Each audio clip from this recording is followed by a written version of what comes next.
కర్ణాటకలో మీకు తెలుసా పెద్ద రచ్చే జరిగింది. Famous reality show Big Boss Kannada హౌస్ని రూల్స్ పాటించలేదని అధికారులు టక్కన సీల్ చేసేశారు. కానీ ఆ తర్వాతే అసలు ట్విస్ట్. డిప్యూటీ సీఎం ఎంట్రీతో సీన్ మొత్తం మారిపోయింది. అసలు ఏమైందంటే అక్టోబర్ 6న కర్ణాటక కాలుష్య నియంత్రణ బోర్డ్ అంటే కేఎస్సీబీ బిగ్ బాస్ హౌజున్న జాలీవుడ్ స్టూడియోస్ని వెంటనే మూసేయాలని ఆర్డర్ వేసింది. ఎందుకంటే వాళ్ల దగ్గర నీరు గాలి కాలుష్యం కంట్రోల్ చేయడానికి కావలసిన పర్మిషన్లు లేవన్నమాట. వెంటనే యాక్షన్ తీసుకోమని రామనగర జిల్లా ఆఫీసర్స్కి కరెంట్ ఆఫీస్కి కూడా చెప్పారు. అయితే కొద్ది రోజులకే సీన్ రివర్స్.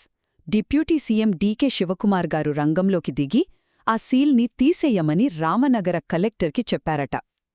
ఓకే, పర్యావరణ రూల్స్ ముఖ్యమే, కాని కన్నడ ఇండస్ట్రీకి సపోర్ట్ చెయ్యాలి కదా, వాళ్లకి కొంచెం టైమిద్దాం, తప్పులు సరిచేసుకుంటారు అని ఆయన ఎక్స్ అంటే ట్విట్టర్లో చెప్పారు. ఇక చివరగా ఈ డెసిషన్పై జనాలు రకరకాలుగా రియాక్టయ్యారు.